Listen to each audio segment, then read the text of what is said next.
Hello everyone and welcome to a very special edition of Video Game Connection. My name is CCC and today we are taking a look at Capcom's latest digital offering for Xbox 360 and PSN, which just so happens to be the greatest 2D fighting game ever made, Street Fighter III Third Strike.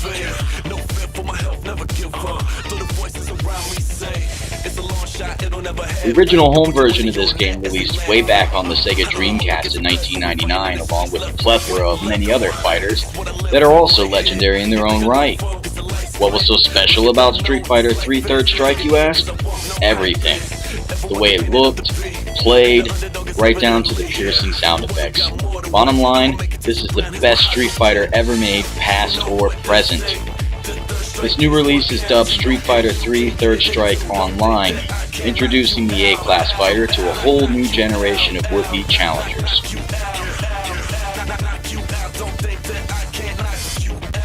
Looking at the single-player options here, we have Arcade Mode, Trials Mode, Training Mode, Challenges, and the Vault, where you can use points earned to unlock things.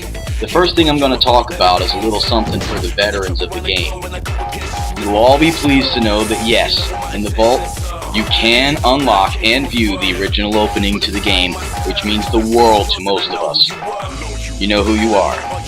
And now a moment of silence to enjoy the classic intro.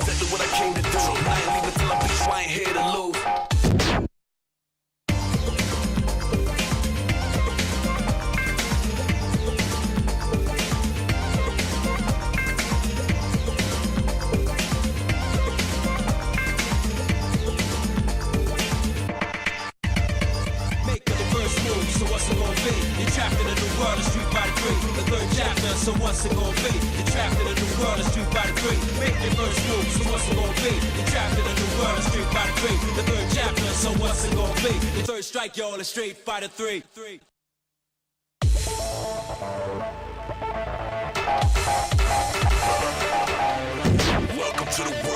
Moving on to the options, we take a look at the settings. Here you can adjust various things such as volume, round time, number of rounds, the difficulty of the game. The view has several options available. I myself prefer stretched. You can also adjust the filter of the characters themselves, which I keep set to smooth. Then there is scan lines, which will basically give you little horizontal lines all across your screen like an arcade cabinet. The last thing I'm going to talk about here is the dip switches. The dip switches allow you to alter the very core of the game with all kinds of options, like disabling block or enabling air block. There are 5 pages of them to go through, so take a look for yourself. It's fun to mess around with, but honestly, for competitive play, the game is perfect just the way it is. Now let's talk about the parry. A move that is done by pressing forward or down forward, or low attacks, at just the right moment to absorb your opponent's attacks. Doing this not only gives you a great chance to counterattack, but also gives you more fuel for EX moves and your selected super art. Mastering this can give you a huge advantage on the battlefield. Other than the opening theme and the character select tracks, the rest of the game's soundtrack remains unchanged. You can, via the Vault, unlock the original title music and character select tunes, then set them to play if you so choose. Since the same artists that did the originals perform the new tracks, I leave them in and accept them as part of the experience.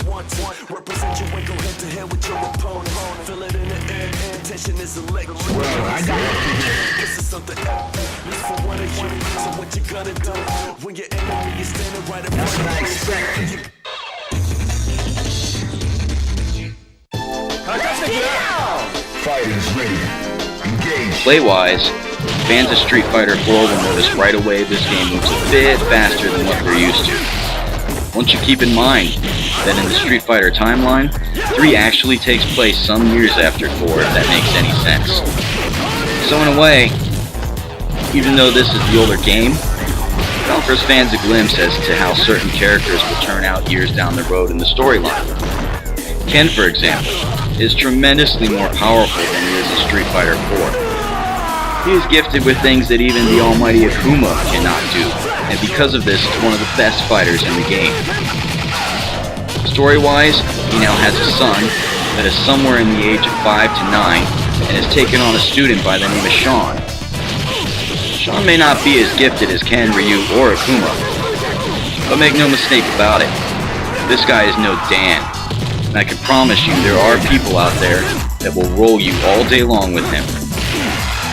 When you learn how and when to hit someone in third strike, anyone is dangerous.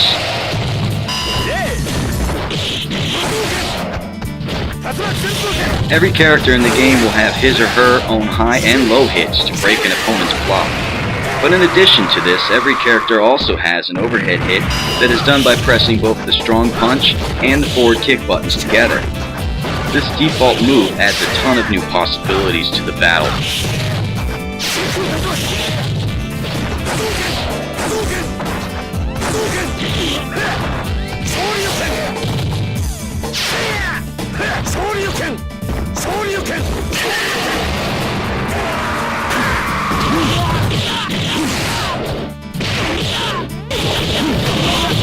When comparing Third Strike to Street Fighter IV directly, the biggest difference is obvious, and that's the graphics. One has hand-drawn beauty, while the other is in 3D, using polygons designed to look like it's a 2D fighter.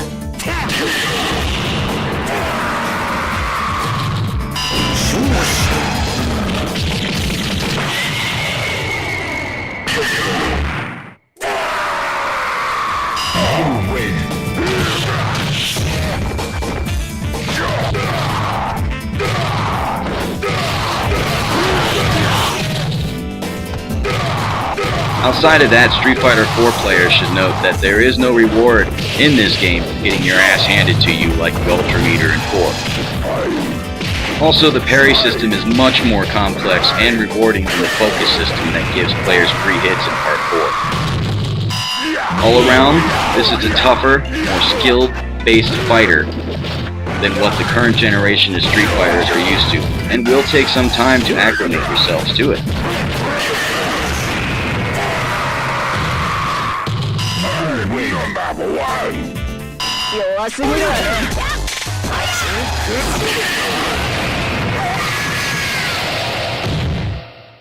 You win. Begin.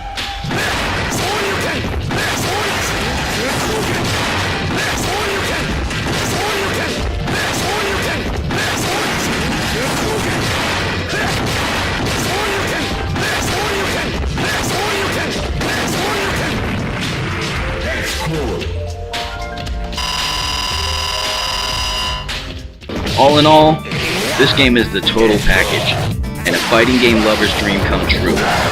Make no mistake about it, this game is the pinnacle of 2D fighting, and if you want to be the best, you're gonna have to put in the time. I give this game an easy 10 out of 10. It is perfect in every way, shape, and form. This has been CCC for your Video Game Connection. Thanks for watching.